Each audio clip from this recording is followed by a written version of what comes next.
know that as your waist expands, your brain shrinks? What? Yeah, it's related to Max Lugavere. He's the author of the New York Times bestselling book, Genius Foods. A brain food expert. He's just the best in the world at what he does. There's a lot of misinformation out there. And so my passion is to know what's true. So when it comes to sugar, your average adult today is consuming 77 grams of added sugar every single day. That's almost 20 teaspoons. Jesus Christ. But the issue is we're designed to overconsume those foods. So you're fighting against millions of years of evolution. How do we solve that? I haven't gotten asked that anywhere else. So controversial new research surrounding meat in our diet. Red meat is not associated with the health problems we've been told for decades. People will try to censor you in talking about it, but we know that animal products in particular contain nutrients that are very supportive of good mental health. And there have been a number of studies that have shown that particularly vegan diets put people at increased risk for depression, at least a doubling of risk. I mean, food is so powerful. It's medicine. I get passionate about this because my mom was a vegetarian. It's clear that her low meat diet didn't protect her. There was a period where she got really bad really fast, and then she passed away. It was just so incredibly hard. There were times I thought about suicide. It really showed me how fragile life is. We have incredible agency to change our destiny and to change the way, really, ultimately, most of us are aging today. So how do we change that?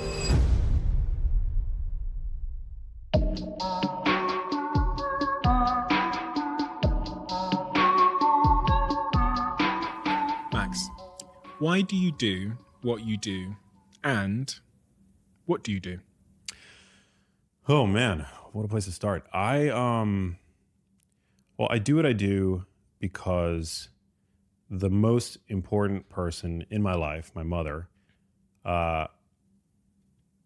was very ill from a very young age, and that was the most traumatic. Seeing her go through what she went through was the most traumatic thing I've ever had to endure in my life, and ultimately, it led to me losing her.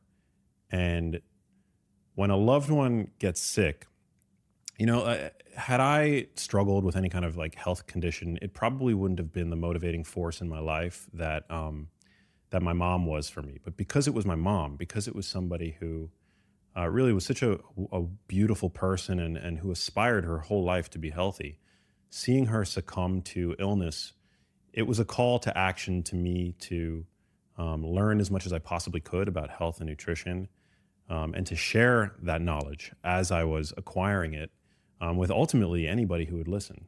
And so what I do is I consider myself a health and science journalist with a point of view, I suppose. I'm a filmmaker, I'm a podcaster, I'm an author, but ultimately my mission in life, I think my purpose in life is to help people feel better, live longer, live healthier, and to avert ultimately the kinds of conditions that my mom struggled with for so many years. Zooming in on that then, can you take me to the day that you found out your mom was sick? And what was there a phone call? Were you at the doctor's with her? And what was the diagnosis? It was around the year 2011. She was 58 roughly at the time. And I had been living in Los Angeles and my mother was home in New York City. And I would routinely check in with my mom on the phone. And at a certain point, she started to complain to me about brain fog. And I thought, you know, that was was par for the course of getting older. It's not a term that was in my lexicon, but, you know, brain fog, you kind of have a sense of what someone's talking about when they say that. I started to spend more and more time in New York. I was actually in between jobs at the time. And because of that, and because my mom's symptoms seemed to be a little bit worse than just like, you know, some passing phase, I started going with her to doctor's appointments. And nobody could give us answers. And I'm from, as I mentioned, New York City. And so we have access in New York to cathedrals, to academic medical insight, right? And so in all of those instances, I was just met with a total lack of clarity. And it was really frustrating for me and my family. one physician would think that it was depression, for example, and prescribe my mom a non, like an SSRI drug, which are so commonly taken these days. But her symptoms continued to get worse, and ultimately we had to take a trip to the Cleveland Clinic. So in the United States, the two, I guess, highest regarded hospitals in the country are the Mayo Clinic and the Cleveland Clinic. I mean, there are probably others in that tier as well, but the reason why we felt the need to travel to the Cleveland Clinic was because they're known for taking on very complex medical cases. And so we took out a couple nights at a Holiday Inn across the street from a hotel, and we show up at the hospital. They assemble a team around the patient, and it was there that week that my mom was diagnosed for the first time with a neurodegenerative condition. The diagnosis was unclear, but she was prescribed drugs for both Alzheimer's disease and Parkinson's disease at the same time.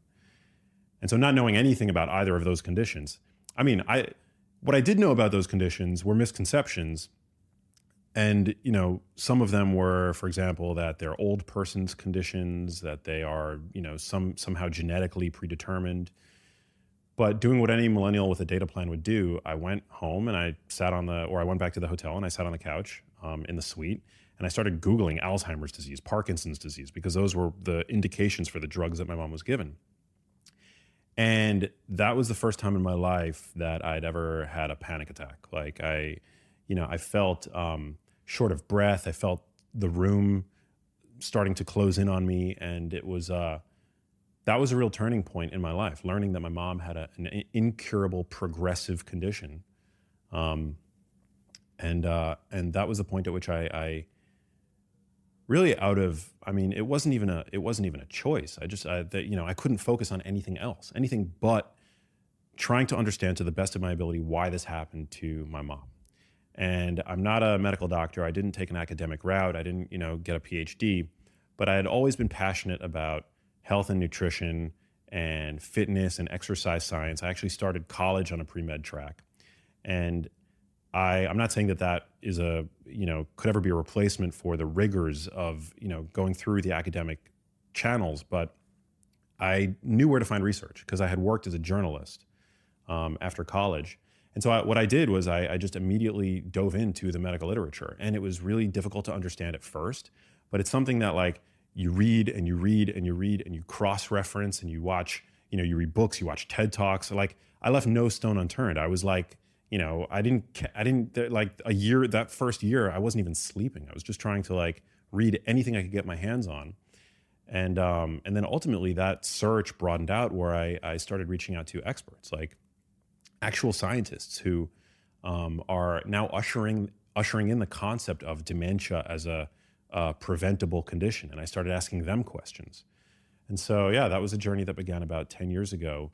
But it was really motivated by that sort of initial incident where my mom was first diagnosed. And it continued to, watching my mom decline over the following years was really, it was just so incredibly hard that it just further cemented my mission, to try to understand all that I could about these conditions. Because by the time you show up to your doctor's office, a lot of people ask, why me, right? It seems like these diagnoses are something that that the condition that we're being diagnosed for happened overnight, right? But it's not.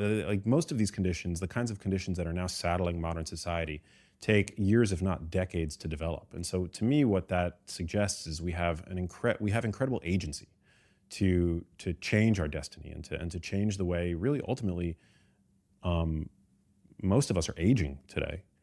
And so I became obsessed, and I still am. So let's talk about Genius Foods then. Yeah. Chapter 3 of this book, you talk about sugar. Yes. Sugar is something I've thought a lot about recently. I'm on a bit of a food journey myself, trying to correct a lot of things in my diet. And to be honest, I find it all absolutely intimidating, contradictory, to the point that I'm not sure where I feel like I'm being pulled and pushed from pillar to post. So I'm very keen to try and simplify my understanding of some of these sort of basic nutritional concepts. Sugar. I'm going to ask you if it's good or bad, and I'm asking that because I'm a Neanderthal and I just want things, a lot of my questions on this subject matter will be very simplified, and hopefully whoever's listening to this at home shares an equally primitive brain so I can be a bridge to them. But sugar, good or bad? It depends. I knew you were going to say that, and I knew it was a stupid question. Well, that's the kind of answer that you should expect from somebody who really knows what they're talking about. The biggest problem, I think, today with regard to sugar is added sugar. So it's not sugar that's naturally found in food. All plant foods have some quantity of sugar. Even kale has a tiny amount of sugar.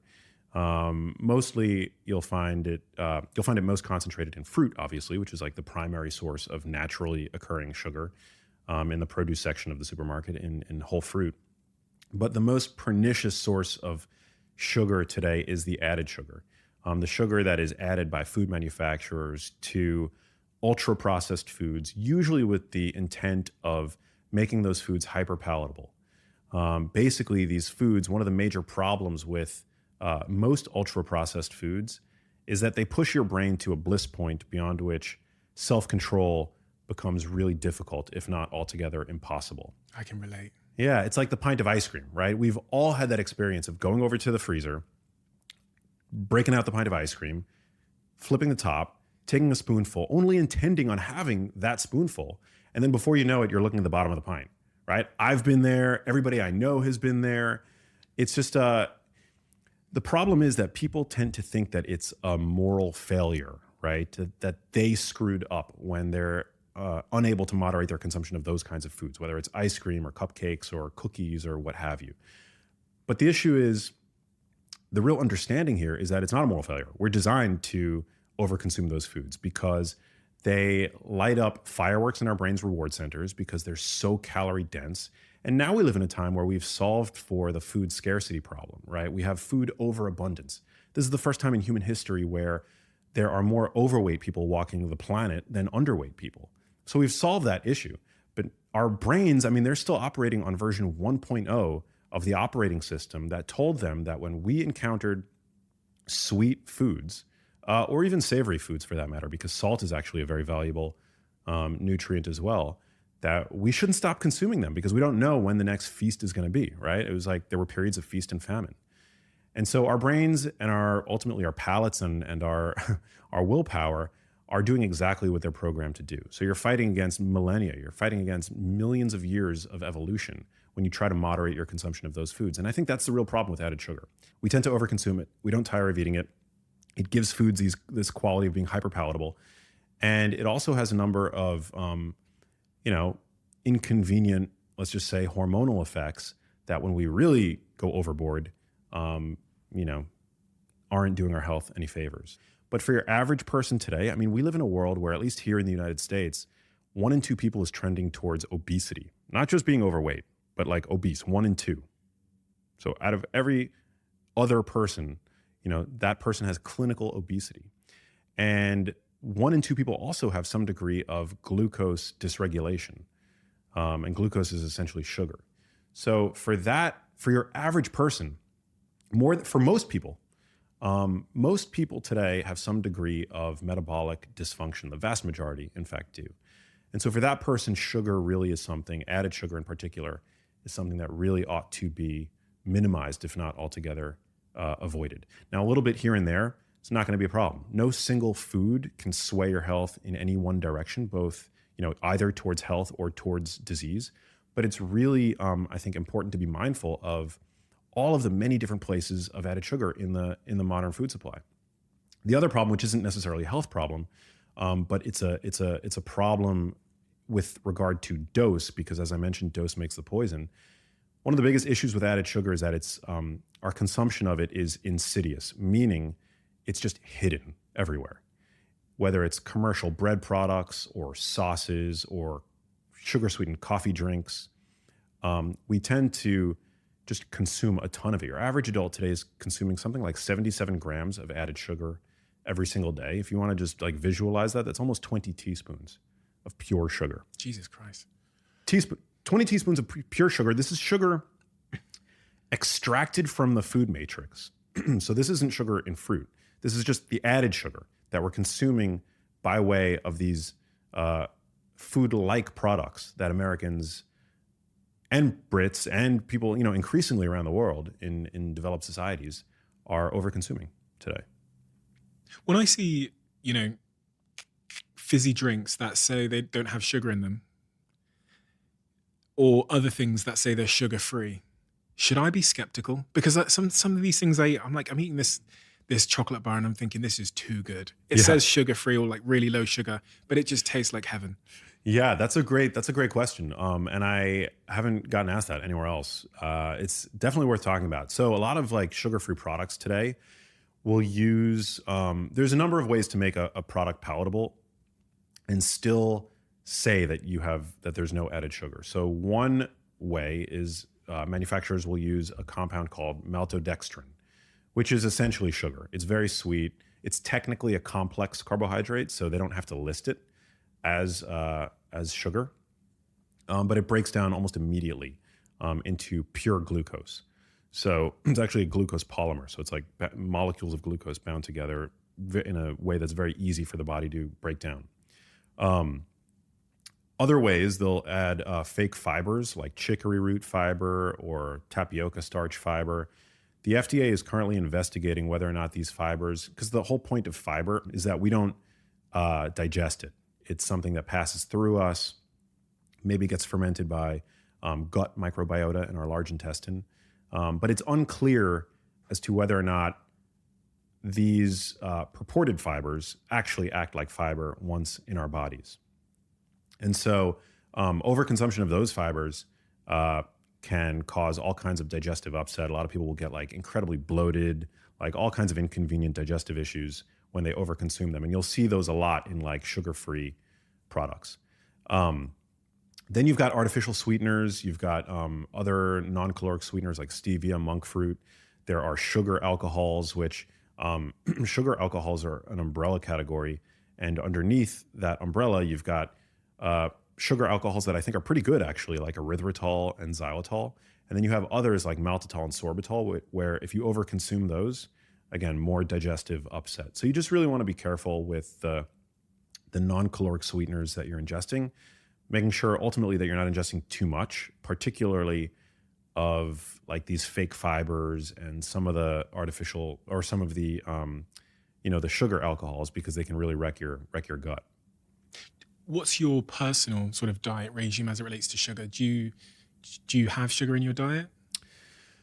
Not a ton, to be honest. I try to minimize my consumption of ultra processed foods, which are, I can define that if you want, because it's a term that I feel like I use a lot these days. And, people, I tend to use it as if everybody knows what I'm talking about. But essentially, you have unprocessed food, which is like what you'll find around the perimeter of your supermarket, right? Meat, fish, eggs, vegetables, fruit.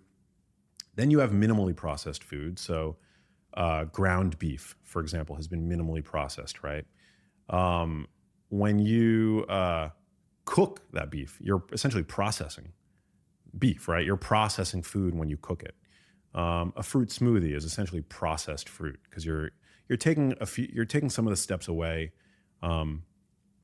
with regard to the assimilation process, right? With a fruit smoothie, you no longer have to chew fruit. You now suddenly get to drink your fruit. Ultra processed foods, and you could do all of those, by the way, in your kitchen. So that's the distinction. Ultra processed foods are foods that you couldn't possibly make in your own kitchen. They tend to be shelf stable. You tend to find them in the aisles of our supermarkets. They have long shelf lives. They come in packages. They tend to have long ingredients lists, oftentimes with ingredients that you don't recognize. So that right there is a key. Some people listening to this might say, oh, well, that's a naturalistic fallacy. Not everything that we can pronounce is good for us, and not everything that we can't pronounce is bad for us, right? I think that's a pretty poor argument. I actually think that it's reasonable in a time where 60% of the calories your average person is consuming is coming from these ultra processed foods. And we know that people are metabolically unwell. And we know also that like the food industry has lied to us so many times in the past as they continue to put profit over consumer health and well-being, I think it's totally reasonable to want to know what's in your food. So if you can't identify and therefore recreate the product in question, chances are it's an ultra-processed food product. I was going to ask the question then, are all ultra-processed foods bad? Great question. So I would say that as a screening tool, ultra-processed foods, you generally want to avoid them. As a diagnostic tool, are individual food products that happen to be ultra-processed necessarily bad by virtue of their processing? Not all the time. And some examples of some ultra-processed foods that I think are actually quite good, although again, they are in the minority, would be, for example, like whey protein. You couldn't make whey protein, or most of us couldn't make whey protein in our kitchens, right? Fat-free plain Greek yogurt, I think, is a great high protein, low cost, low calorie food. You generally couldn't make that in your kitchen. Like you could if you really like wanted to put in the time and effort. Dark chocolate is something that tends to be made in a plant, right? But we know that there are significant benefits to the consumption of dark chocolate. I think food manufacturers are becoming wise to this, and so now you'll find like various high protein options that are shelf stable and the like. And it really has to be determined on a case by case basis. Mm-hmm.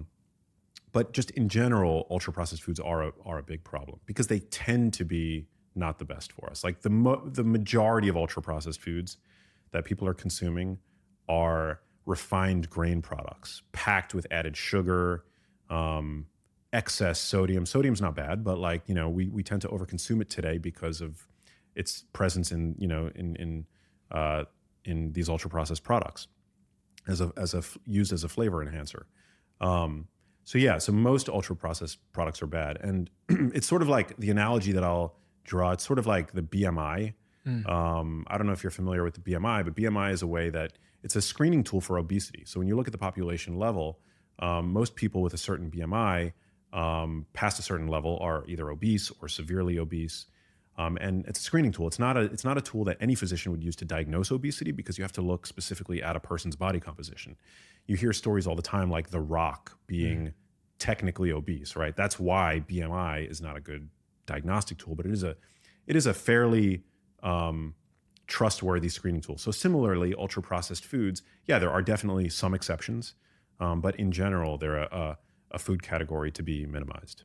I'm just off the back of trying to have a ketogenic diet. I tried for about 2 months. Yeah. Went well in terms of the superficial results I think I was seeking. Felt great as well in terms of my focus, my performance. I just felt really good. I felt lighter.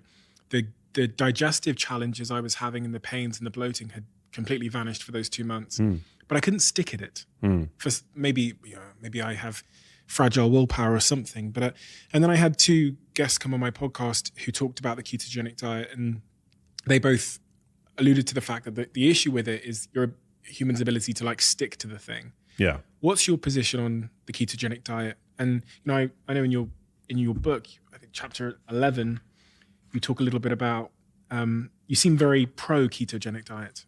Yeah, I'm pro the ketogenic diet in certain contexts. Okay. I'm not necessarily pro the ketogenic diet in every context. You don't need to be on a ketogenic diet for weight loss. I think that's a big misconception. But the reason why I talk about it, you have to understand the context of the ketogenic diet within Genius Foods, which is that from the standpoint of the brain, it's a very important diet. It's an important diet to study.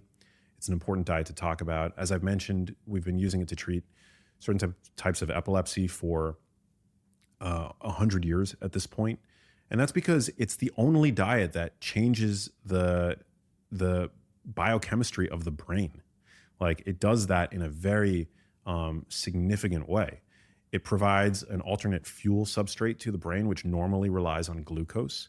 But in certain situations, the brain can't rely on glucose. For example, with traumatic brain injury, or certainly in the setting of Alzheimer's disease, where the brain's ability to generate ATP from glucose, ATP is the brain's primary energetic currency, is diminished by about 50%. And so, if you're able to essentially keep the lights on, so to speak, by providing the brain with this alternate fuel source, then that's a really powerful idea and needs to be studied.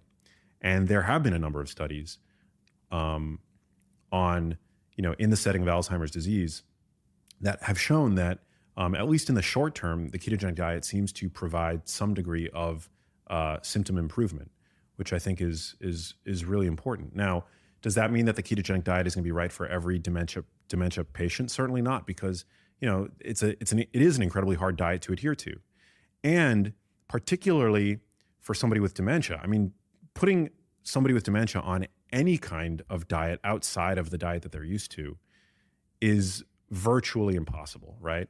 But in Alzheimer's disease specifically, patients with Alzheimer's disease will actually start to develop a sweet tooth. And it's thought that that's in part the brain, a response to the brain crying out for energy, because its ability to create energy, again, from sugar is diminished by 50%.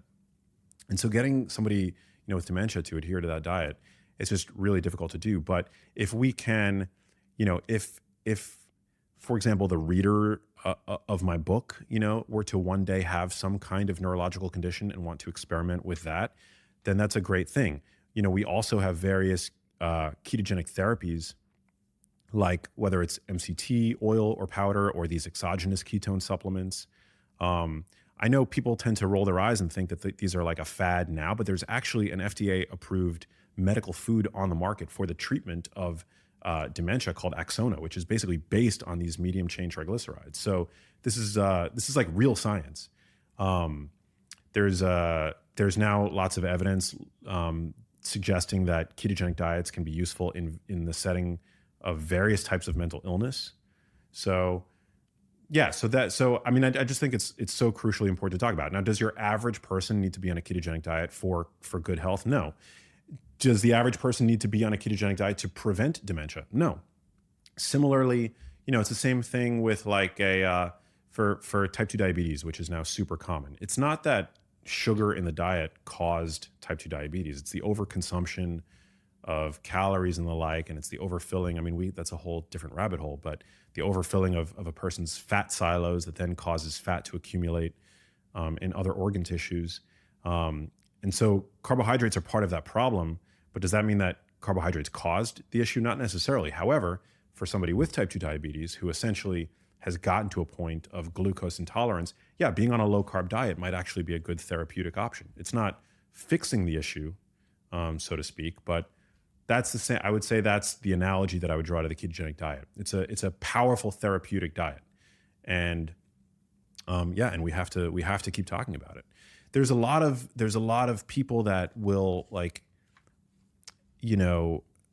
that will try to censor you in talking about it now from the vegan camp, like the people who advocate for these plant-based diets, because the ketogenic diet tends to be a diet that is inclusive of animal products. In some iterations of it, it might even be a high animal product diet, right?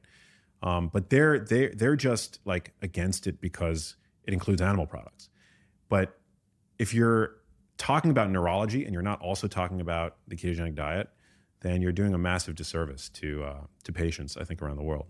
On that point of vegans, vegetarians, vegans, one of the things you've said is that you think they're putting themselves at increased risk of mental health problems and dementia because some of the important chemicals to avert those diseases are found in animal products like fish and eggs and meat and stuff like that. Is that accurate? Yeah, well, certainly, certainly eating fish is associated with reduced risk. Dementia. Yes. Yeah. But also now we're starting to see other forms of animal products like beef, chicken, dairy are associated with reduced risk of cognitive decline, We know that animal products are the richest source of choline, and we've seen that higher consumption of choline is associated with reduced risk of cognitive decline. There were, just over the past year, there have been a number of really important studies, generally observational in nature. That's kind of one of the issues with nutrition science. It's really, we have very few long-term, randomized controlled trials to show us with certainty that these connections are causal. But the UK Biobank study, which is a very large population, 500,000 people, observational study, found that a dose response, meaning the more, I believe, animal products were consumed, the lower the risk of dementia and Alzheimer's disease by a pretty significant margin. We see that red meat is not associated with the kinds of health problems that we've been told for decades. Cancer and stuff. And yeah, I mean, it's dietary quality as a whole. There was a great study people can look up. Maximova is the first author. I believe the year it was published was 2017 or 2018. They looked at all-cause cancer, and they found that when people were eating meat on a low-quality diet, meaning meat in the context of fast food, right? That, yeah, there was an increased risk for cancer. But once diet quality was high, meaning that people were eating meat with fresh fruits and vegetables, clearly a dietary pattern indicative of health consciousness, that risk of cancer was completely abolished. So yeah, early on in nutrition, I think it was, with poor quality studies. Sponsored by people that have a dog in the fight. Yeah, exactly. It's very easy to zoom out at the population level and to see links drawn between meat consumption and anything bad imaginable, right? Because most of the time, first of all, most people who consume more meat, especially in this country, tend to be more sedentary and they tend to smoke more. This is the whole concept of healthy user bias, which is so crucially important. You have to know, if you intend to know anything about nutrition, you have to know about healthy user bias.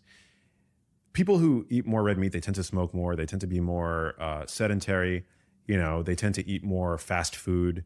Like most meat products consumed in this country are hamburgers, they're chicken nuggets, they're those kinds of foods, ultra processed meat products. Conversely, if you look at the consumption of fresh fruits and vegetables, you see healthy user bias there too, favoring fresh fruits and vegetables. And that's, it's pretty obvious to understand why. Most people today are obese. They're consuming ultra processed foods day and night, fast food, shelf stable convenience foods, the kinds of foods foods in quotes that you would get from a vending machine, for example. Those are the foods that are the base of most people's food pyramids, so to speak. And so if you were to take a food like quinoa, for example, which, first of all, if you know how to pronounce quinoa, you're probably reading health blogs, right? You've probably listened to a health podcast or two, right? Consumption of quinoa is probably associated. I don't know if this study has been done, but I would bet $500 today that consumption of quinoa is associated with robust health. Is it because the quinoa is so healthy, or is it because the person that's eating quinoa on a regular basis, that person's probably a pretty health conscious person? That person probably shops at Whole Foods. That person probably has a gym membership, so that's healthy user bias right there. And so it works in the inverse sort of way with red meat. There are very few health conscious red meat eaters. I mean, there are more now, but we're sort of a niche, we're people on the paleo diet, so to speak.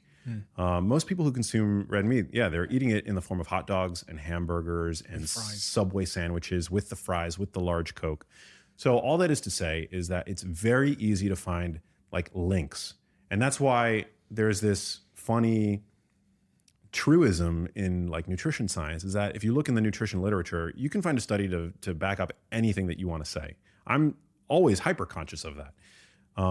But that's certainly the case with meat because these observational studies, they're so difficult to do. But now newer studies are showing us that when you control for these kinds of things like diet quality, that there's no association, that meat actually is a very nutritious food. And with the small slew of randomized control trials that we have with regard to red meat, we see no negative impact with regard to an actual like real clinical outcome. And oftentimes we see benefit because it's a pristine, wonderful source of protein. It's a wonderful source of many micronutrients that we know people tend to underconsume today. Nutrients of concern, so to speak, like zinc, vitamin B12, nutrients that we know that people direly need, iron. Iron deficiency anemia is a real global problem. 1 in 4 people globally are anemic, and half of those cases are due to iron deficiency. And red meat is like the ultimate iron supplement, you know? So, yeah, so I get passionate about this, I think in part because my mom was a vegetarian. And there were many times as I was, reading about all this stuff that I wanted to like shake my mom and be like, Mom, you're letting your ideology impact your biology. That's like not something that you want to happen. And I would never go so far as to say that I know what caused my mom's illness. Like, I don't even know if it was her lack of consuming meat. I don't know. But it's clear that her, low meat diet didn't protect her, and I'm pretty convinced at this point that that some is certainly better than none. It doesn't, I don't advocate. I think some people think that I advocate for a high meat diet or even like a carnivore diet. I don't. I really think it's an important part of a balanced diet, and a highly nutritious part of a diet. It's actually like red meat and animal products in general. They tend to be our most nutrient dense foods.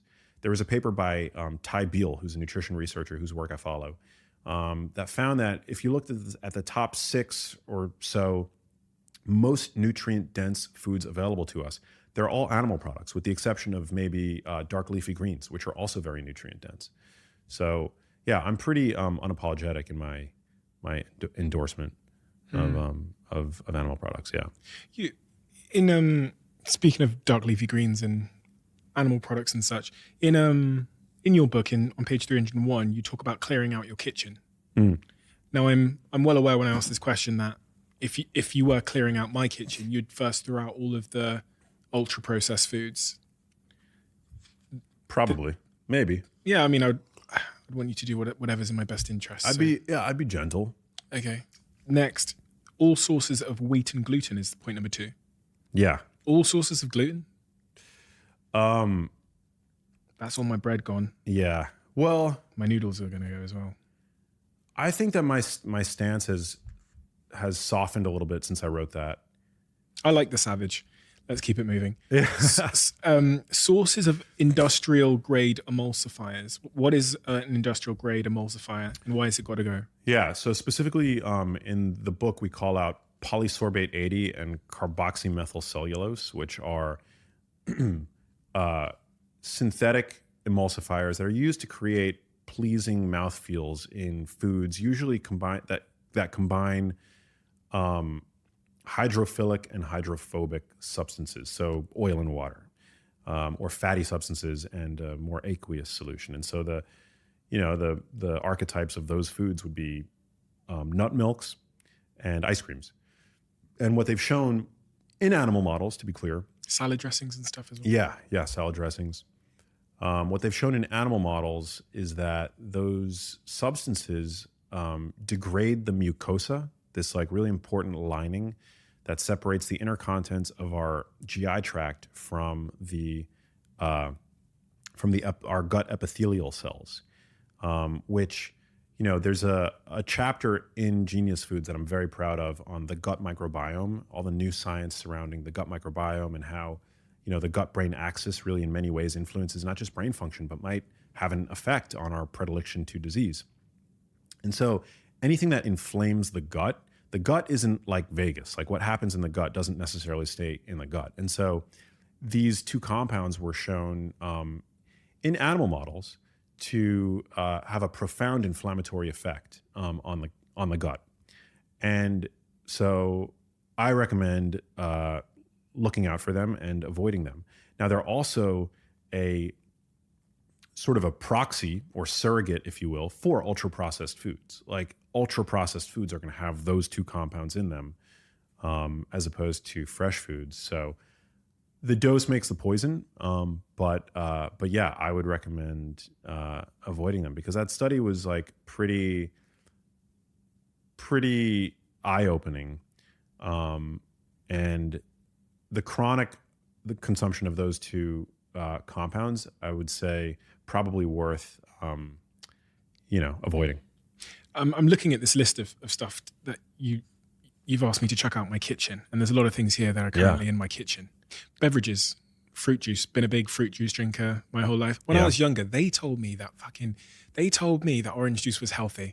I was guzzling orange juice, thinking I was doing my body a huge service in doing so. And then over time, I've come to learn from having conversations like this that these fruit juices. I thought when I had like a fruit smoothie, I thought I was like, I was paying homage to my body. But I've come to learn that I was probably doing my body a disservice in many respects because of the sugar, the available sugar content. I mean, you can squeeze the fruit sugar from 5-6 oranges in one glass of orange juice. I mean, think about it. The last time you like ate a whole apple, did you feel afterwards that you wanted to go and eat another apple? No, I mean, I only ever eat one apple at a time. There you go. Right. Yeah. Well, I think the reason for that is probably that whole fruit is self-limiting because It fills you a bit more than it fills you a bit more. Yeah. First of all, you're eating it. There's a speed at which you're eating it that's a lot slower than when you drink the fruit juice. So it takes a lot, it allows your body, your stomach to realize that it now has food in it to turn off some of those hunger signals like the hormone ghrelin. You also, when you chew it, you leave large particles of the apple that might take, an hour to fully digest.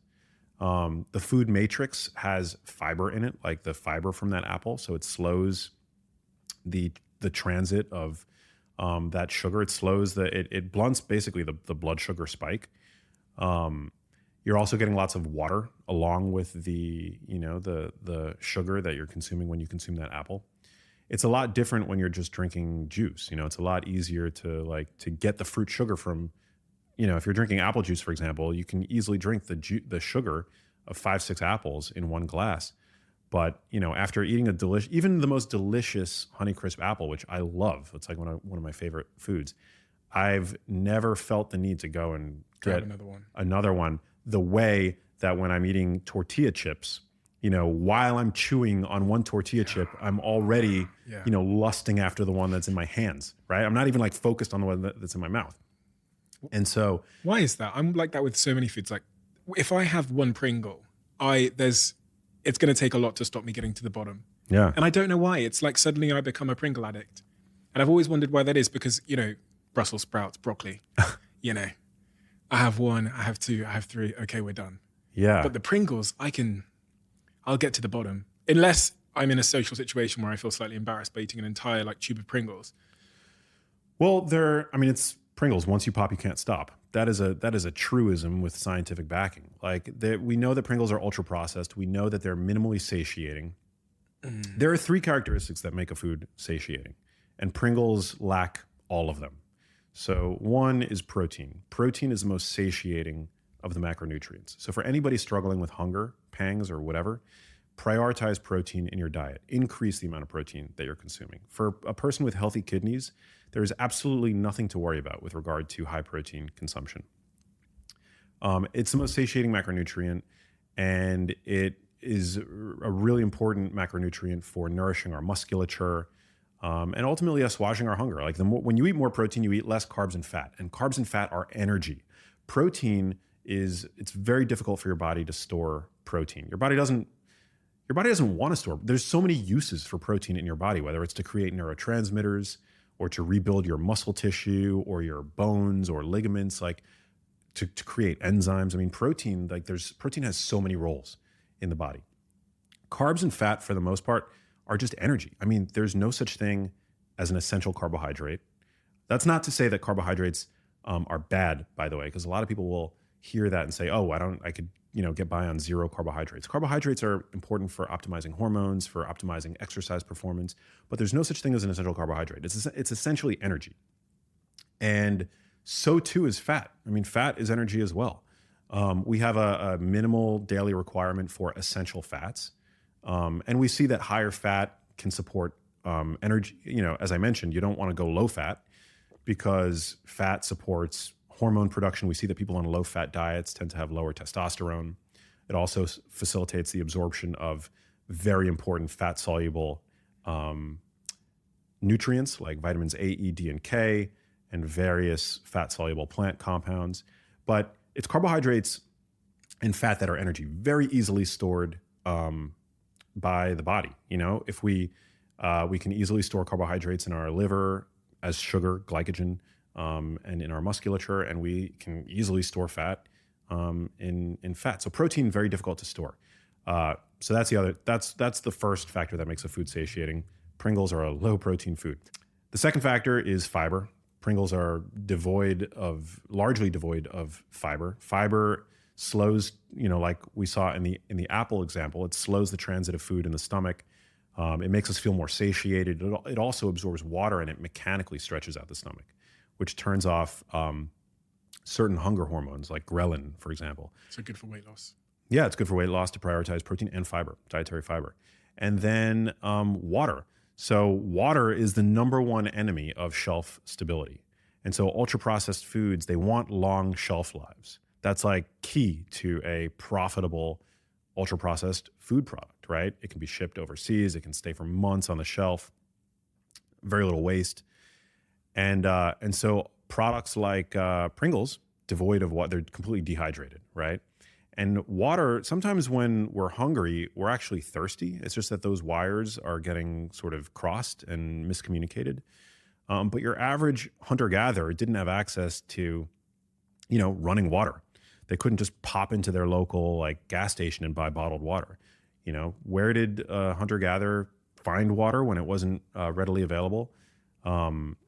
They would get it from food. They would get it from fruits and vegetables, and even animal products are a good source of hydration. So oftentimes when we think that we're hungry, we just need a little bit of hydration. So all those three factors, the protein, the fiber, and the hydration, are all severely lacking in Pringles and other ultra-processed foods, not to call it specifically Pringles. But these kinds of foods that we now consume to our detriment today in the 21st century would have potentially saved the life of a hunter-gatherer, one of our ancestors, back prior to the ubiquity of food stability. So, yeah, not to hate on your Pringles addiction. No, it's fine. They're out. Ladies and gentlemen, I am so excited to introduce and to announce that we have a brand new sponsor on this podcast.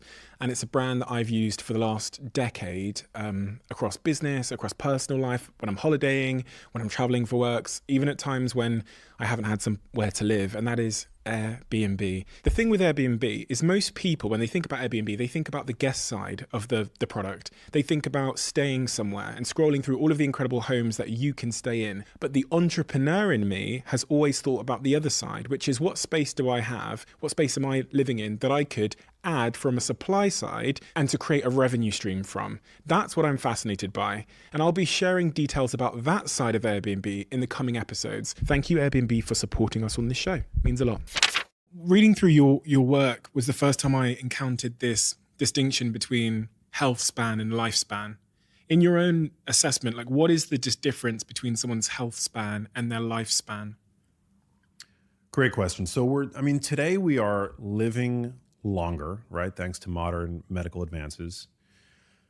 Not all of us. My mom didn't have a lengthy lifespan, but generally we're living longer, but we are also dying longer. And what I mean by that is that our health spans are shrinking. So our lifespans are expanding, but we're actually spending more of our life, particularly in our latter years, sick, burdened with chronic disease and disability. And so I think it's really important that we not just have a lengthening of lifespan in our crosshairs, but that we also aspire to lengthen our health span. So we want to prevent chronic disease and disability to the best of our ability. And I think that's just crucially important. So what that implies is, as we age, that we continue to be mobile and to move about the world and to be free of depression, and we stay connected in our communities.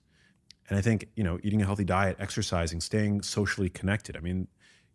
Averting loneliness, these are all crucially important. And yeah, unfortunately today, I think we tend to think only in terms of lifespan. I just want to live as long as possible. But today for many people, particularly in the Western world, it's like it's a double-edged sword, because yeah, you're living longer, but you're most people in elder age today are frail. They have chronic health conditions, and it's a big problem. You mentioned depression there. I've been learning a little bit lately about the role that our diet plays in our mental health. You referenced earlier that your mother was given antidepressants, Yeah. SSRIs, when she was going through her period of ill health. What's your assessment on the role that food plays in mental health? What foods are typically, in your view, good for our mental health, helping us to avoid depression, anxiety, whatever else, and what foods are typically bad for our mental health? Oh man. Yeah, mental health is so. I learned this recently, which is just shocking, that the number 2 cause of death for people between the ages of 15 and 35, in that sort of ballpark demographic, the second cause of death is suicide. And that's just shocking to me. The first is unintentional injury. So it's like drunk driving and just, doing stupid things. But yeah, when it comes to mental health, I mean, our mental status is highly responsive to the outside, to our environment. And our environment includes how we're living our lives, the people that we surround ourselves with on a daily basis, and indeed the foods that we're eating. So, I think when it comes to mental health, there are a number of really interesting observational studies that show us that vegan and vegetarian diets, but I think particularly vegan diets, put people at increased risk for depression.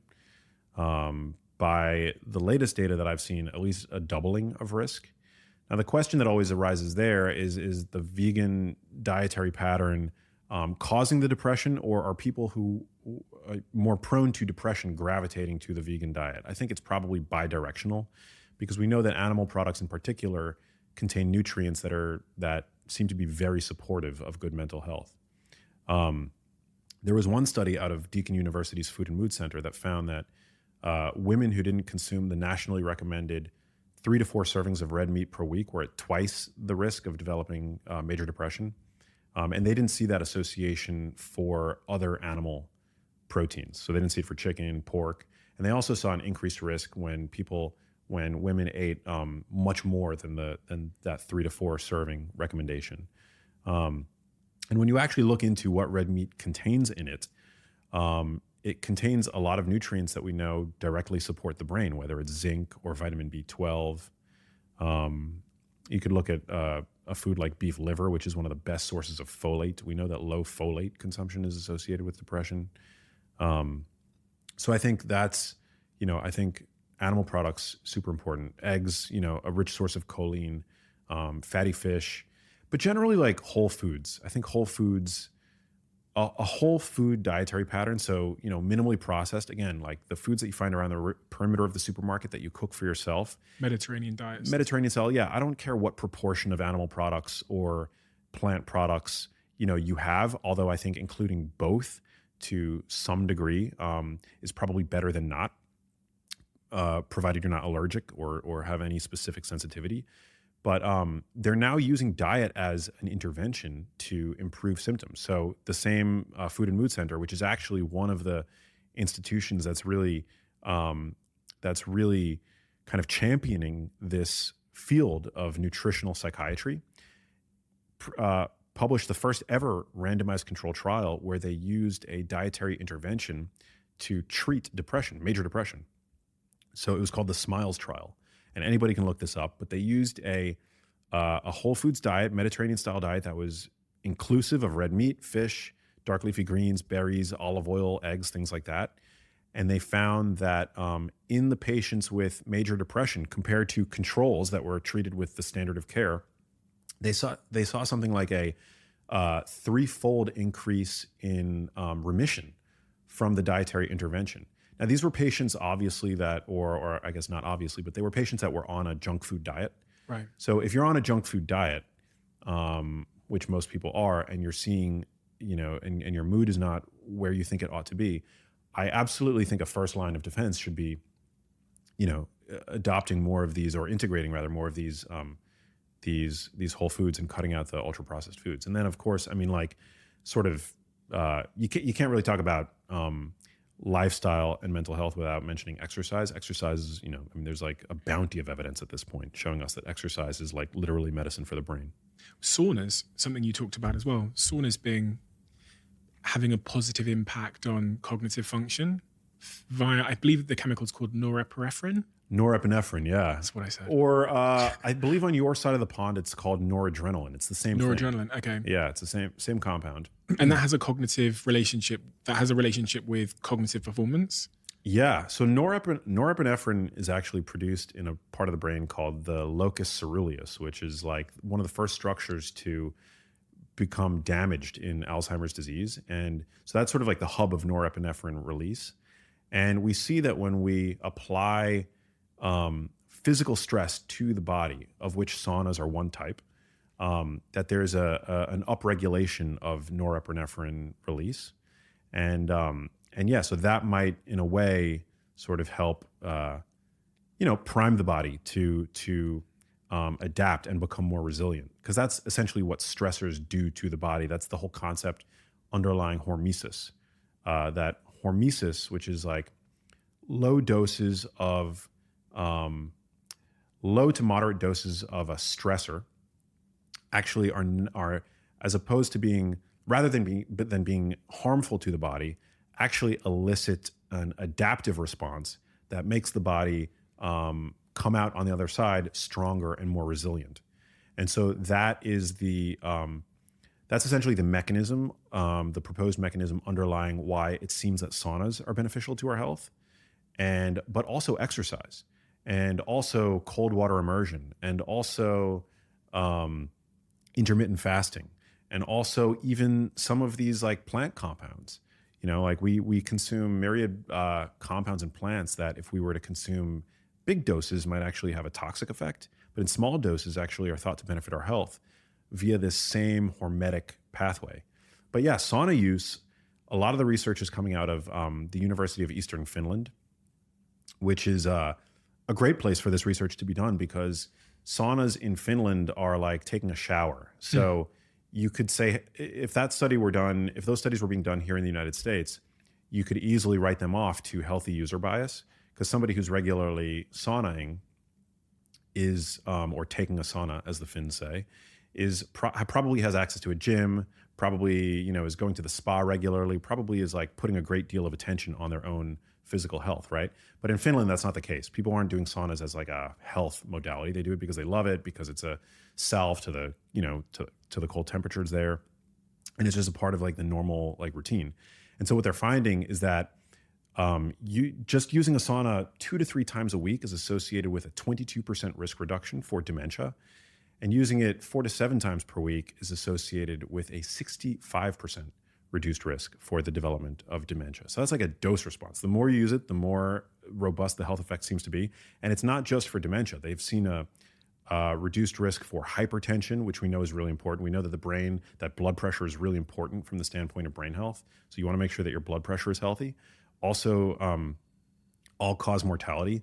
Now, just to be clear, these are still correlational studies, but mechanistically, there's plausibility there. And that is, we know that when you use a sauna, it does have a positive impact on your blood pressure. We know that it can reduce inflammation. We know that it gets your heart rate up. I mean, I know this. Whenever I use a sauna, I put my finger on the artery in my wrist, and I can see that I'm getting like almost like a mild aerobic workout. And so we know that saunas are essentially like the best workout that you can have while sitting absolutely still. You're also purging toxins through your sweat, compounds that aren't as effectively excreted via stool and urine. So it's like, there's a lot of good stuff going for saunas, and of course more research needs to be done. But all indicators seem to point towards a positive health effect.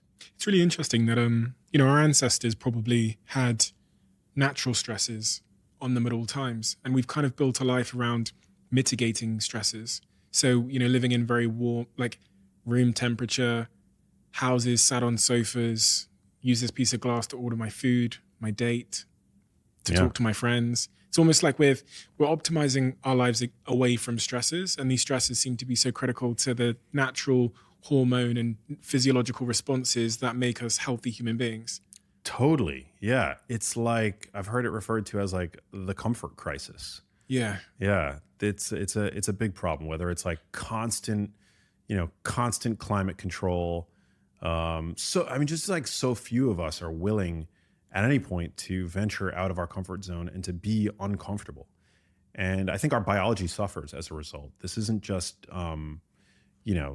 this is like, there's actual now basic science underpinning this concept that when we apply stress to the body, or even via the foods that we consume, this like mild hormetic stress that we get from certain compounds, whether those compounds are in turmeric or kale or broccoli or what have you, that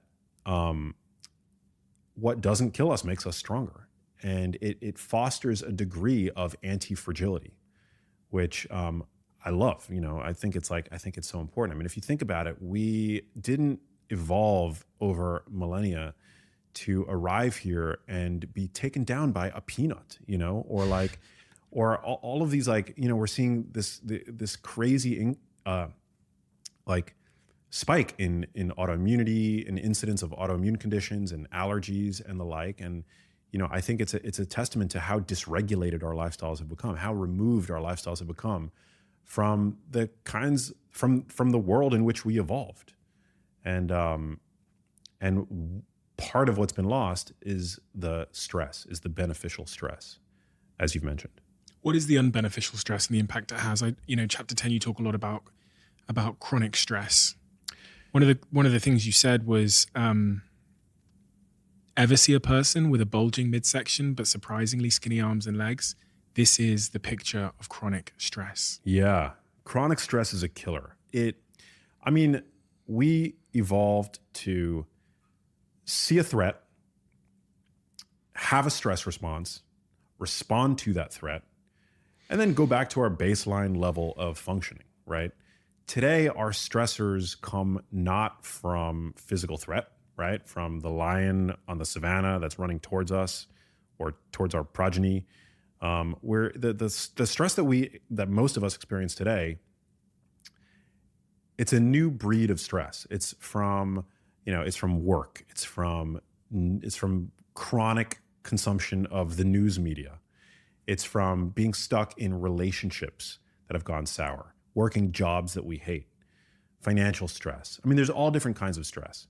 And not all of that stress is avoidable, just to be clear. When I was going through what I went through with my mom, I couldn't avoid that stress. But what did I do as a way to cope?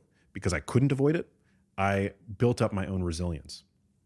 And we see that, whether it's exercise or these hormetic stressors that we were talking about, that you actually can, by exposing your body to physical stress, you can bolster a degree of psychological stress.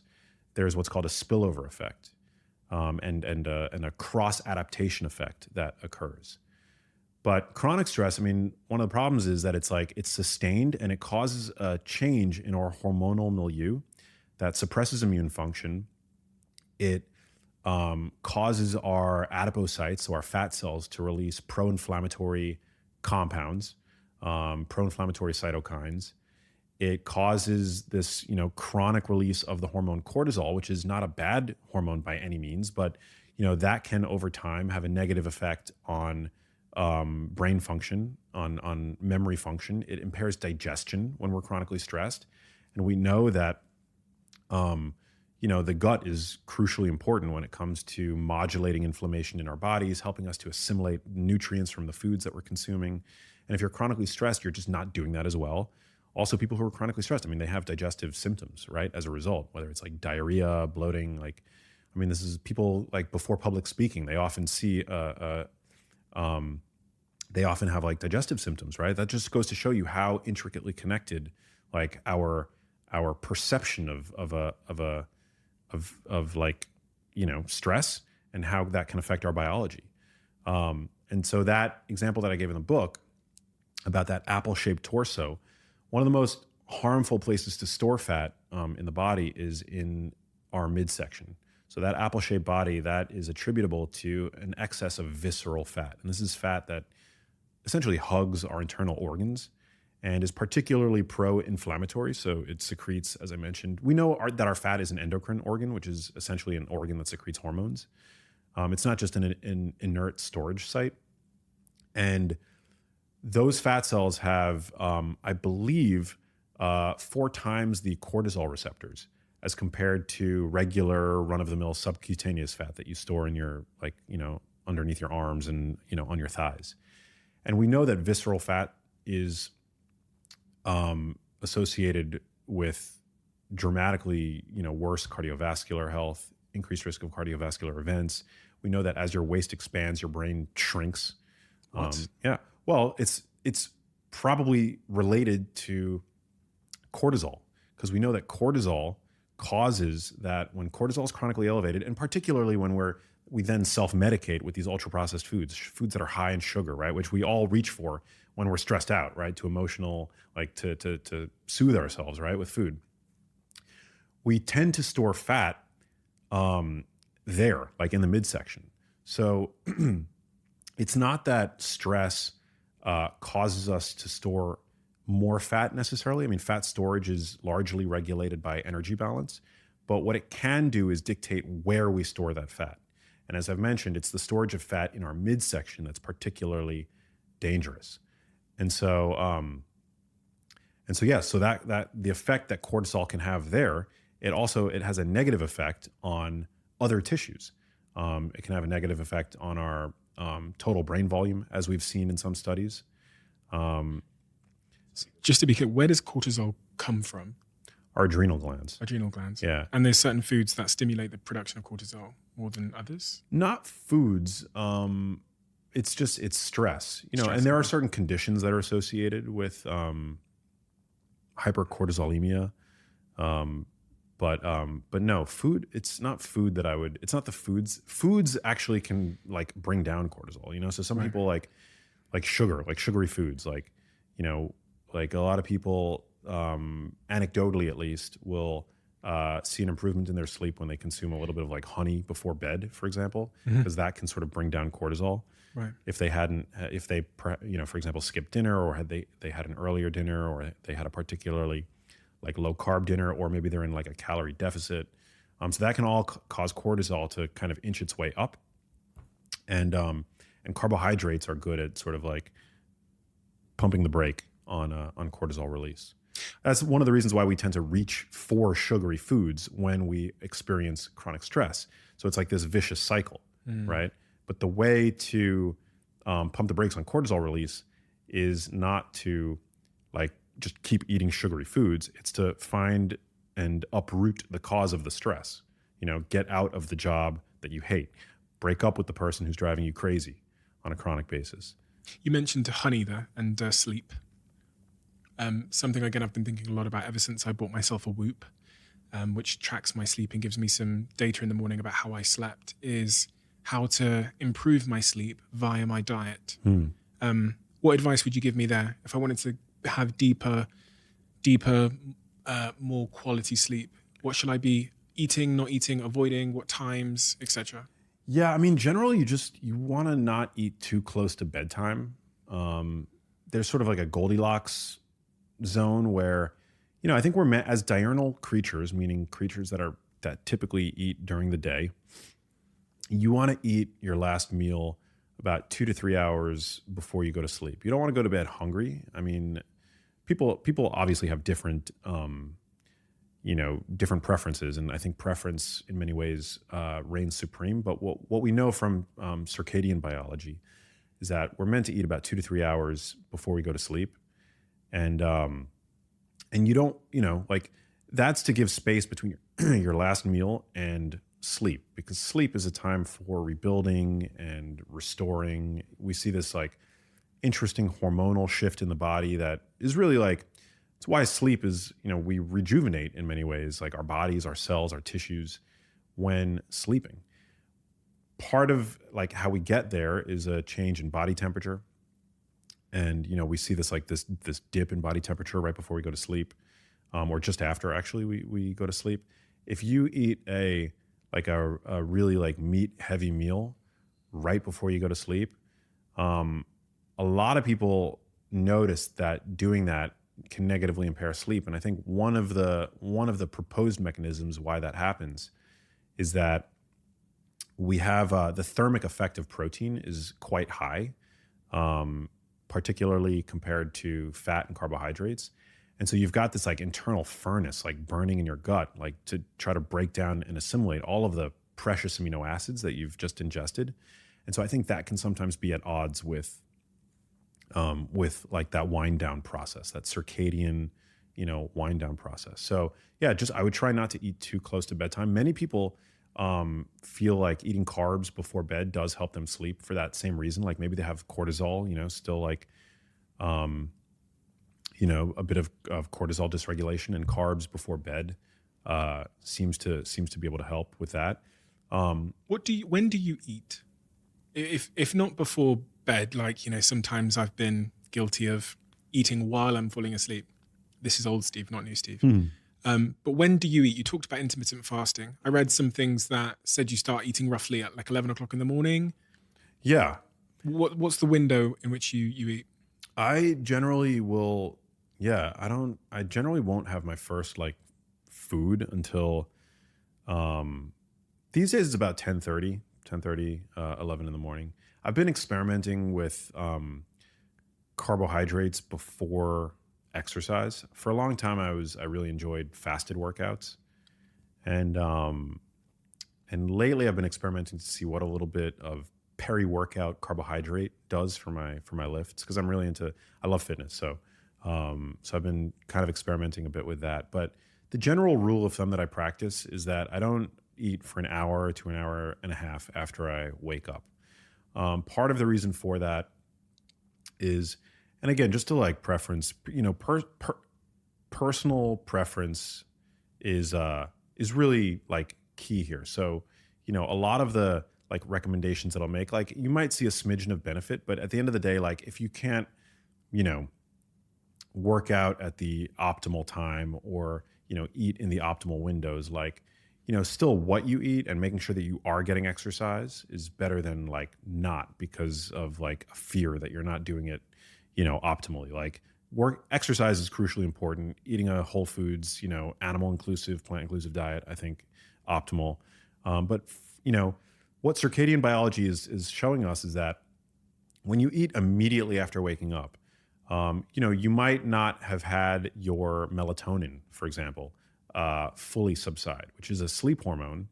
When melatonin is elevated, as it starts to, rise once the sun begins to set, that sends the signal to our bodies essentially that the kitchen is closing, and that, we're now approaching the time where, we're going to change the guard. It's like a changing of the guard, essentially, where we're going to focus on rejuvenation and repair. When people wake up in the morning, that hormone hasn't fully necessarily subsided yet. And that can have the consequence of making us not as insulin sensitive. So it might impair glucose regulation while it's still elevated.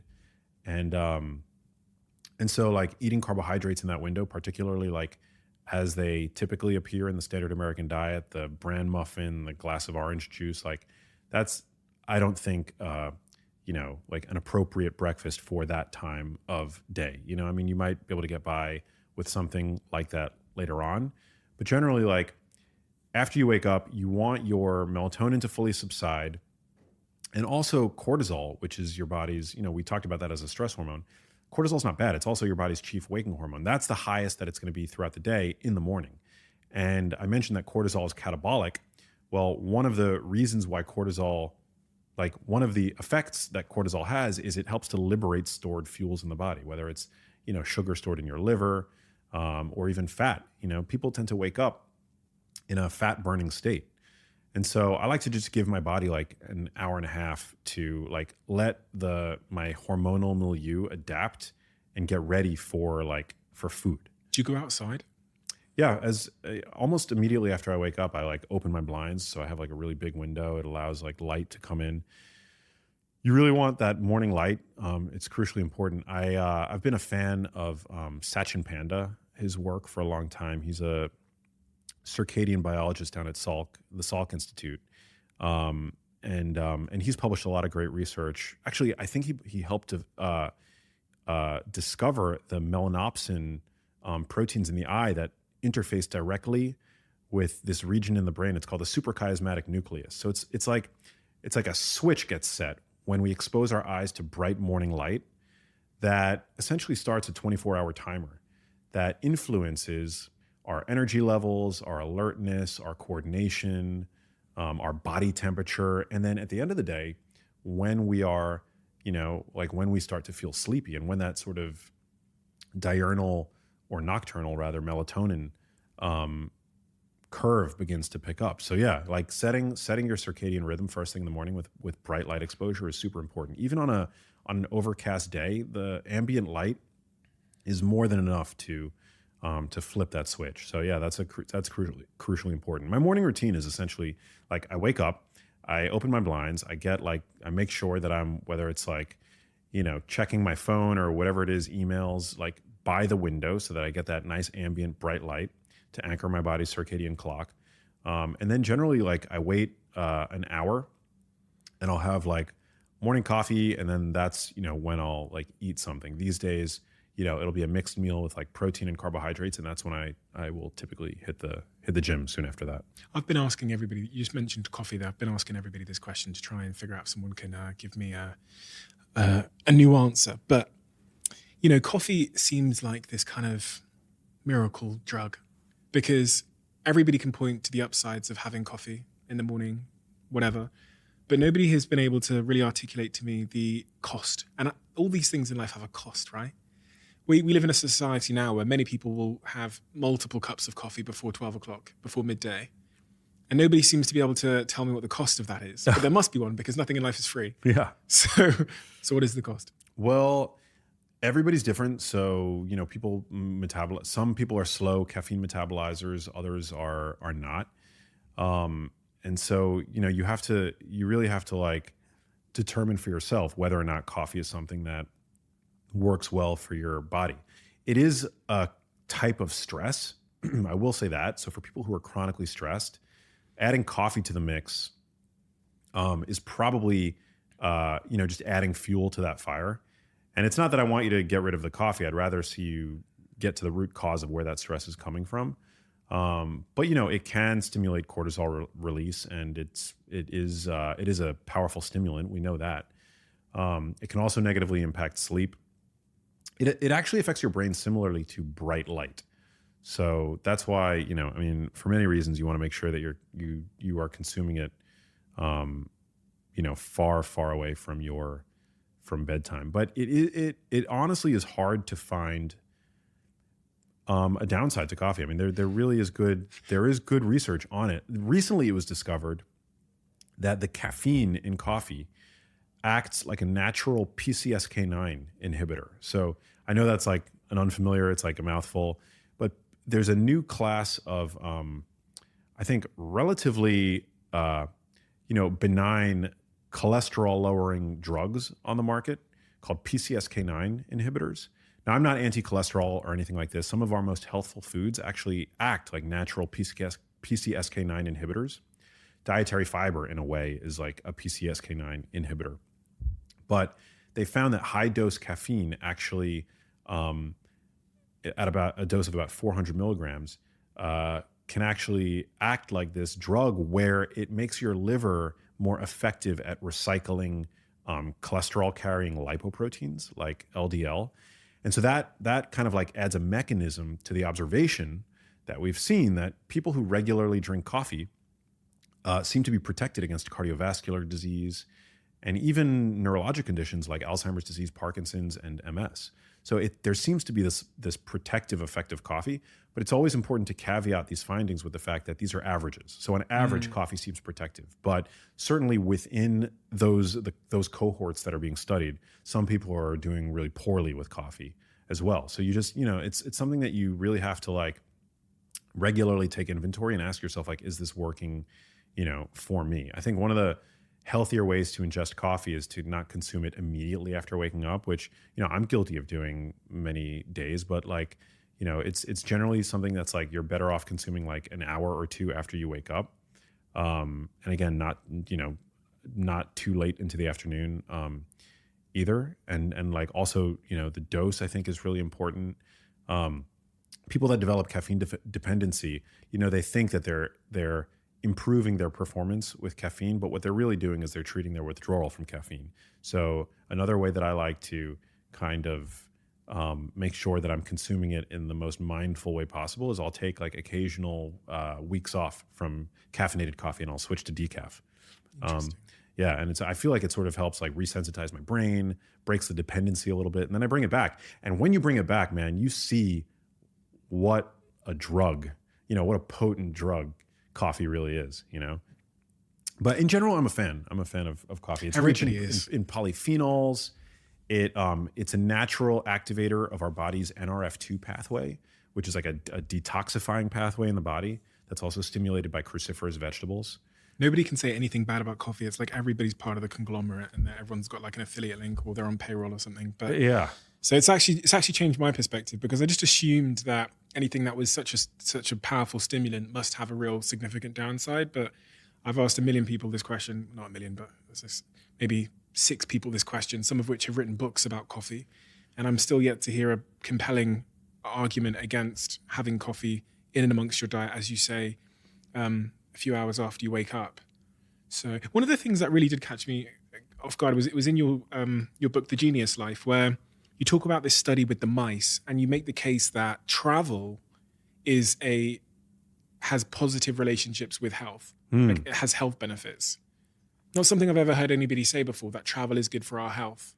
Yeah. Wow. I'm glad you brought that up.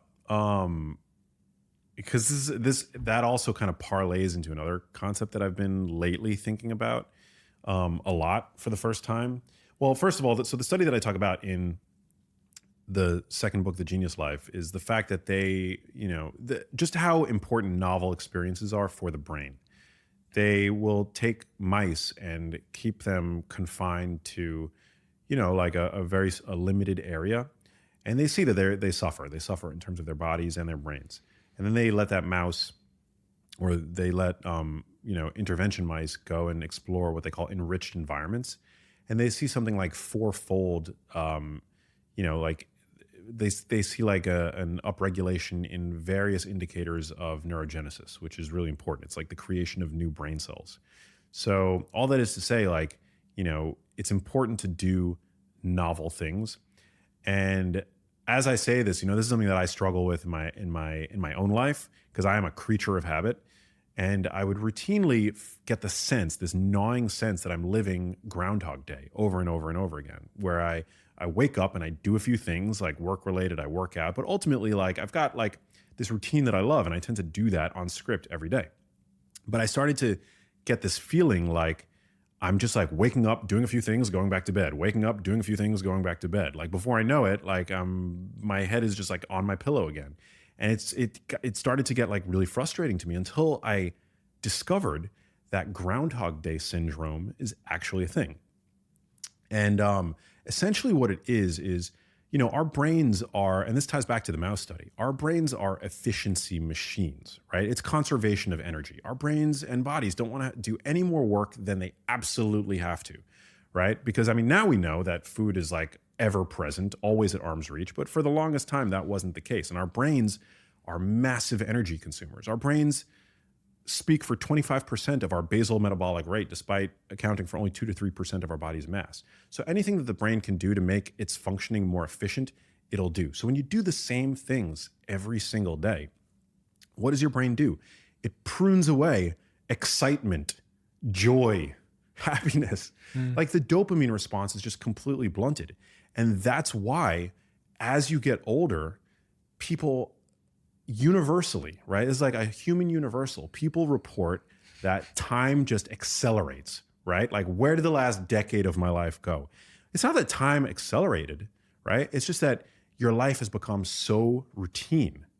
It's interesting you say that because there's also the other stereotype that you get grumpy. Yeah. The word, yeah, it's quite typical in the stereotype that people will get older and a little bit more grumpy. Yeah, well, they get grumpy, they get stuck in their ways, they get, I mean, yeah, that's definitely the case. But they probably are getting grumpy because their lives lack the joy and excitement that they once felt, right?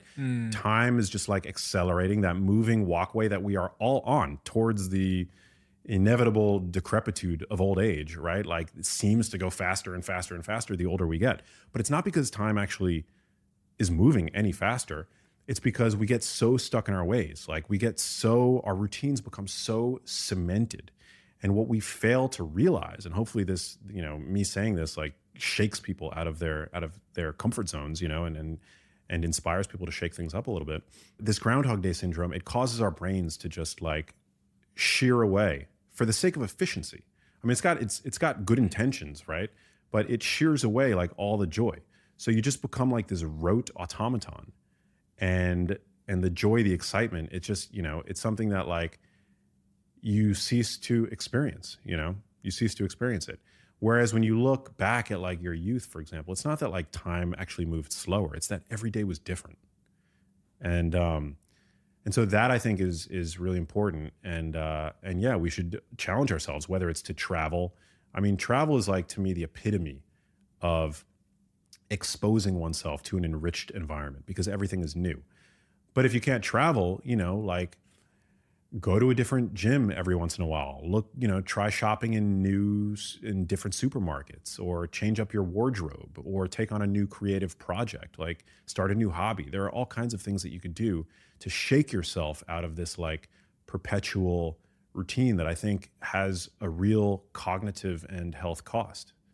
I was looking at a study they did on rats and habits. You probably know the study with the rats, the chocolate and the maze. I think so. Where they get the rats to run through a maze to a piece of chocolate. But the first time the rat runs through the maze to the chocolate, they monitor the rat's brain, and there's a ton of cognitive activity, right? You see the rat observationally scratching around, sniffing around. Eventually it finds the chocolate, it gets the reward. When they put the rat back into the maze for the second time, cognitive activity is gone, because a habit has been formed. So as I looked at the brain scans of those rats, it was just completely flat because they were on autopilot. Again, the brain is conserving its need to function so that it can focus on other things, other threats. It can conserve energy, as you say. And that's what our lives become. Like, when we get out of bed in the morning, our route from the bed to the kitchen is not one that requires me to have any sort of cognitive activation. I fly, and therefore also I don't remember the journey. Yeah. I just fly down there. Yeah, you're on autopilot. Yeah. And our lives become autopilot. And it's interesting. I'm trying to figure out, as you were talking there, like, you said shearing away the happiness. Why does being on autopilot cost me happiness? And why does it make did you say it made my brain smaller? Not smaller. Okay, thank you. Well, it probably, I mean, if that mouse study holds true in humans, it probably doesn't, it doesn't support neuroplasticity. Yeah. There's no need for my brain to. Yeah. I mean, it's an efficiency machine after all. So the happiness point though, why does living a life on autopilot have an impact on my happiness? Well, there are probably, I mean, there are definitely benefits to routine, right? Like, there are, not to like, some of the benefits to routine can be that you have for example, your diet dialed in, or you have you have great connections in your community, So I'm not telling everybody to like throw their lives into upheaval, but it's just like when we start to do the same things every day, it's, the scientific term is habituation. Yeah, I've heard, yeah. We habituate, right? It becomes habit, right? And we feel this way, like we see this with that car that we've pined for, and suddenly it's sitting in our driveway. And yeah, it's exciting for the first month or 2 months or 3 months. But after a certain point, that level of excitement that we once felt towards that car, or maybe even maybe sometimes it's the person that we're sharing our beds with, like this is just an inevitability, an unfortunate inevitability of the human condition. And so I think there are ways to hack it. I think there are ways to, travel with your significant other, or break the routine with your significant other, or, invest in things that have emotional value for you, for example. So, I mean, the car might have not been the best example, because like some people do have emotional connections with cars. Like I bought a guitar, recently that I love, and I have an emotional connection to it because it was played by one of my favorite artists, So you're talking about that really, it's the decline of meaning that is associated with habituation. Yeah. So, and that makes us unhappy because as, creatures of meaning, we do need things to remain meaningful in our lives. Yeah. It's these like rote routine behaviors that are not all that productive or meaningful. Those are, it's like driving the same route to work every day, shopping in the same supermarket every day, eating the same foods every day. Like challenge your preferences, like there are foods today that I enjoy that I didn't like 15 years ago. And I'm always willing to challenge like my own preferences about things. But it's like when you do the same things every day, you tend to start to overlook them. It's difficult, if not impossible, to maintain an appreciative relationship with something that's always there. It's funny. It reminded me of a study I was reading about regarding music, and how there's almost an optimal point with a song that we love where it can be repeated over and over again. So say if we're listening to a hit on the radio, it's repeated, say we listen to it 50 times. There's a point where we've heard it so many times and it's become habituated that we love it at an optimal level. And then it declines when we've heard it too much because it loses that sense of meaning. And I just remember reflecting on that, how the record industry want to put things in our lives that have a certain level of familiarity, but not too much familiarity, because then we'll dislike it. This is why they do remixes, because there's a level of familiarity there. So we like it, but it has that novel nature, which we also really value to make us interested. Yeah. Which habituation obviously kills. Like habituation and novelness are inversely, Yeah.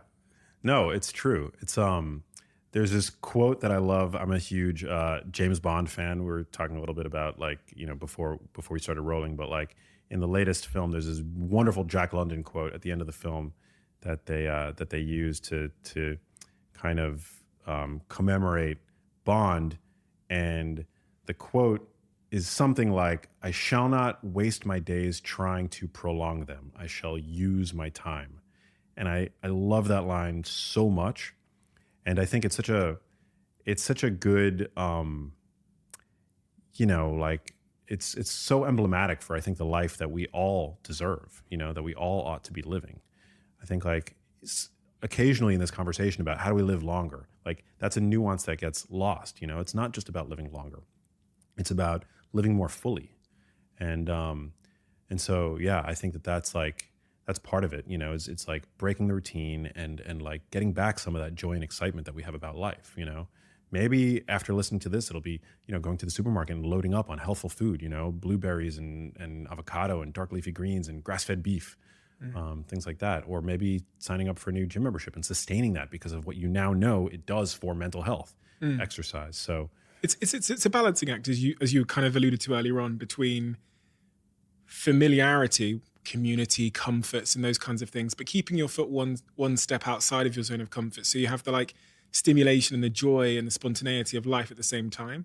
And that's like a constant subjective balancing act that we're all trying to, where I like my comforts, but there is, as you say, the comfort crisis. I can get a little bit too comfort, and that will have adverse effects on a lot of things. Yeah. And that's one of the things that I challenge with in this life is I love my routine and I love comfort and I love, but I also, I love travel. I'm not good at planning travel, and I, have all these hang-ups. What if I'm not able to find a gym that I want to go to in this new place, or find a healthy, supermarket or something to shop at? These are all the things that my neurotic brain is okay, maybe we should just stay put,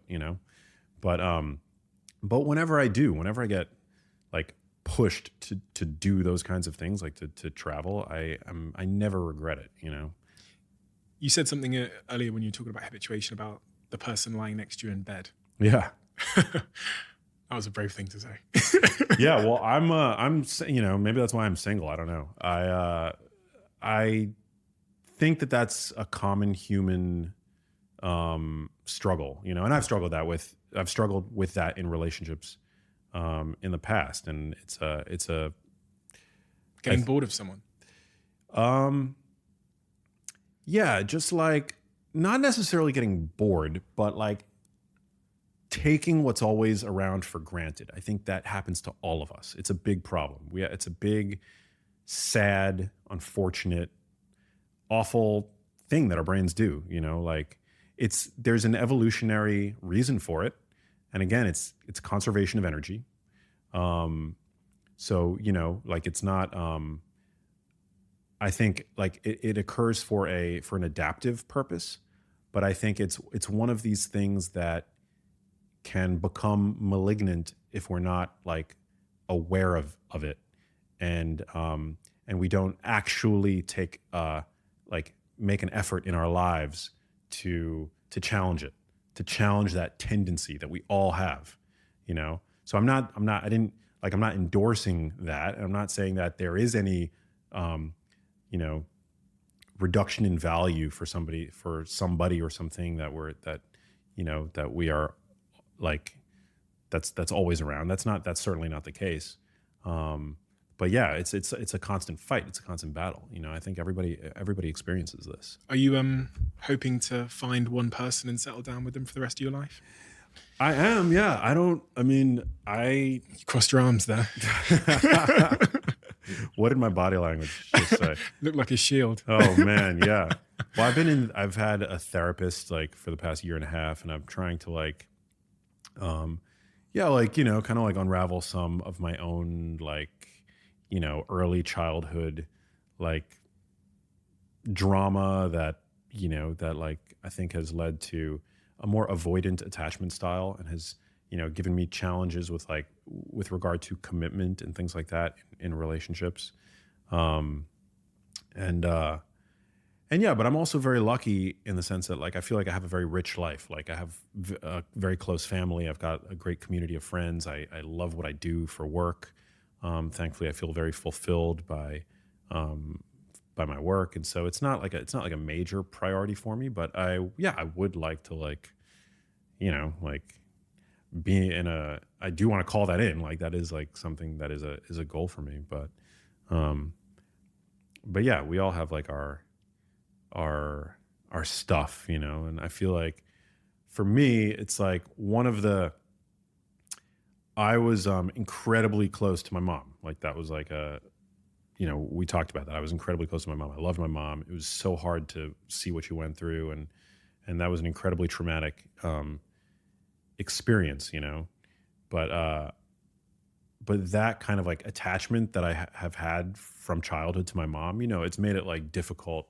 And, some of the things that I witnessed in their relationship, my mom's relationship with my dad and their marriage and how bad that was at times, some of the things that I saw, it didn't really set me up, to like have the easiest time in relationships. But yeah, I'm like working through it. I think therapy's wonderful. I've had a great therapist. I'm doing all the work. I'm like reading all the books and things like that.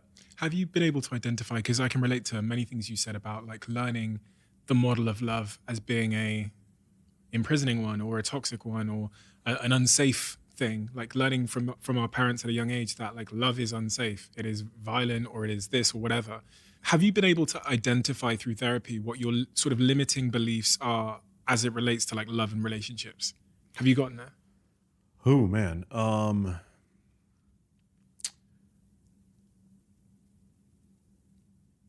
I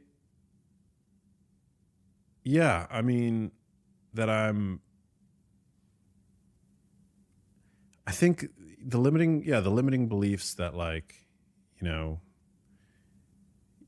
that you can't have the kind of relationship that you want, that you don't, maybe deserve the relationship that you want. This is a totally different like rabbit hole, but for me, one of the things that I learned about in therapy is that when you're really, my mom divulged things about my parents' relationship to me that she, probably shouldn't have at a young age. My mom was the best mom, just to be clear, but nobody's perfect and we all make mistakes. And I think that like she probably shared some stuff with me about her relationship that she shouldn't have at the age that I was, essentially making me a surrogate partner back when she didn't have the emotional shoulder of my dad, when my dad was not being the best partner to my mom. And there's a term for it. The term sounds worse than it is, but the term is covert incest. So it's not sexual, but it's like they make you their emotional partner in a way when they shouldn't. And that's something that like at the time you feel like you're receiving really privileged information. You're like, your mom's confiding in you, and that's how I felt when I was like growing up. And yeah, she didn't really have support from my dad, and it was sad looking back. I'm not blaming her or anything. Her mother was kind of a cold woman also. So she like unloaded some stuff on me when I was a child frequently actually. And so that like, it created like a very strong attachment to her, but it has kind of like disallowed me, at least this is like, and I don't want this to become a limiting belief for me, but like the insight that I think has been like helpful to just like kind of understand where my patterns come from is that that's created a difficulty for me attaching emotionally to like other like women. And I'm getting like better. I've gotten better, but it's just a very fascinating thing because we tend to think about like childhood trauma as being like big T trauma, like I was sexually abused or something like that, which, I had a wonderful childhood. I never would have used the T word to describe anything that happened to me in my childhood. But then there's like, nobody escapes childhood social injury free. We all have trauma, whether it's like we're not picked up at the right time or we're, ignored at the wrong time or what have you. And so nobody escapes childhood trauma free is what I've learned. And so those traumas, it's like a butterfly effect. They have a way of creeping out, in ways that are not often obvious when we're adults and they affect our relationships in sometimes profound ways. And so, for me, like why, I feel like in many ways I'm a very sensitive guy. I relate to women. I love, women. I've had relationships with women. Where is this like this disconnect? And I also had a relationship with one woman for a very long time. It was an on and off again relationship, and I loved her. And the feeling was mutual, but I wasn't able to commit to her. And so, it kind of inspired this like journey of investigation, like where, if I've got like everything seemingly so figured out, how come I don't have that figured out? Like, where's the deficit coming from? Like where's the nutrient like deficit, with regard to like my relationships. And yeah, so maybe, that's it. I saw a really brilliant therapist, and I highly recommend for men, and women, for everybody should like go see therapy. It's been really helpful. The key, I guess, is to not let that become like this perpetual, like limiting thing, and to continue to do the work and to like unravel and to keep peeling back the layers of the onion. All super helpful. We have a closing tradition on this podcast where the last guest asks a question for the next guest, not knowing who they're asking it for. And the question that has been left for you is, this is quite an interesting one. I actually really like this question because it's very interesting and slightly bizarre, but I love it. If you could summarize your journey so far in life into one I am affirmation, what would it be and why? Whoa. So a previous guest came up with that question for me? 100%. They didn't know that it was for you. Yeah. But they left it knowing that it was for the next guest. Whoa.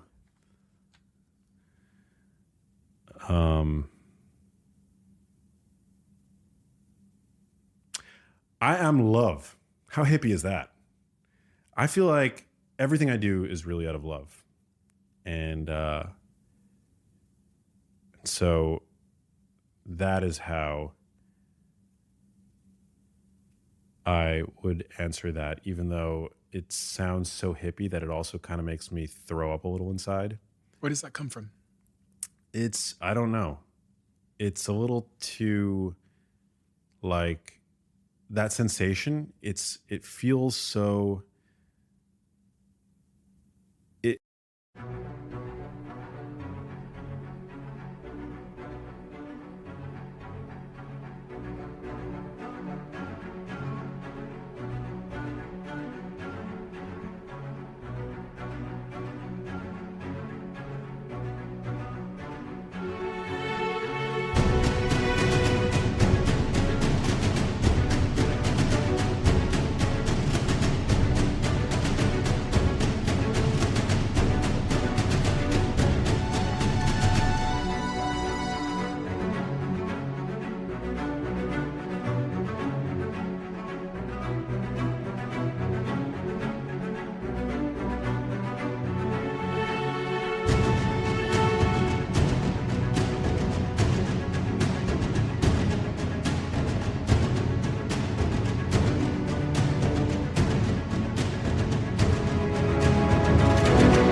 it feels too self-aggrandizing, and I'm not that way, you know. Like I feel like I'm, you know, I can be self-deprecating like to a fault, you know. Like I like the fact that like anybody pays attention to my work, you know. It's like it's such a gift to me. I'm so grateful for it, you know. But everything I do, like out of love. Like, you know, I started doing this out of the love that I had for my mom. It continues both for the love that I have for her, but also for the love for what I'm doing and for the research and how much I love nutrition science, as well as for how much I love generally people and how much I want to see people thrive. And so, yeah, it really has been a powerful compass for me, you know, as I navigate this crazy thing called life. Love really has been it's been a really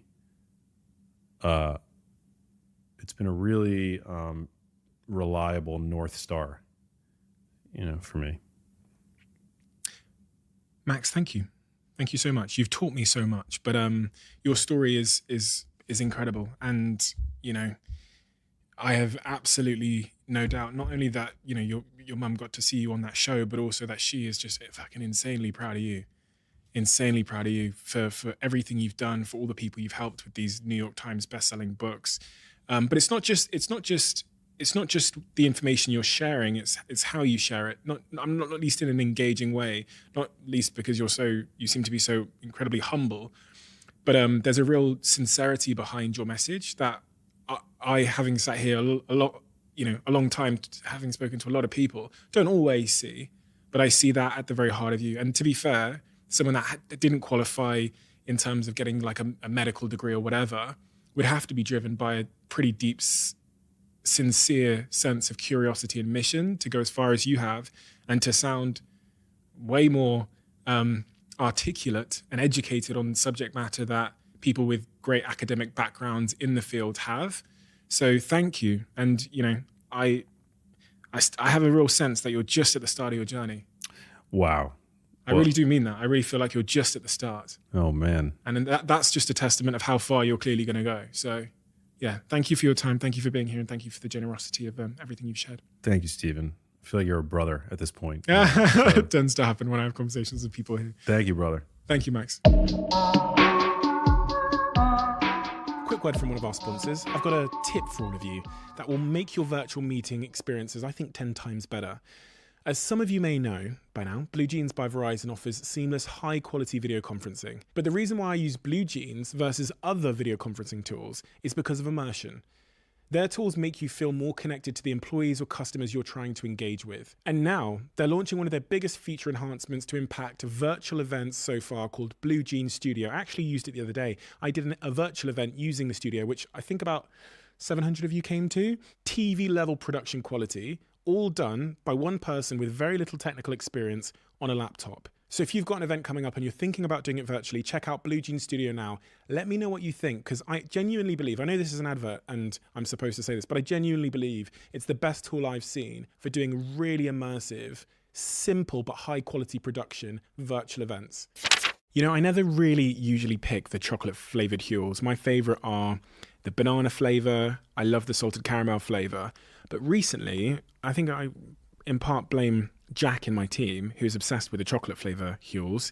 I've started drinking the chocolate flavour Huels for the first time, and I absolutely love them. My life means that I sometimes disregard my diet, and it's funny, that's part of the reason why I've had a lot of guests on this podcast recently that talk about diet and health and those kinds of things, because I am trying to make an active effort to be more healthy, to lose a little bit of weight as well, but to be more healthy. And the role that Huel plays in my life is it means that in those moments where sometimes I might reach for, junk foods, having an option that is nutritionally complete, that is high in fiber, that is incredibly high in protein, that has all the vitamins and minerals that my body needs, within arm's reach, that I can consume on the go, is where Huel has been a game changer for me.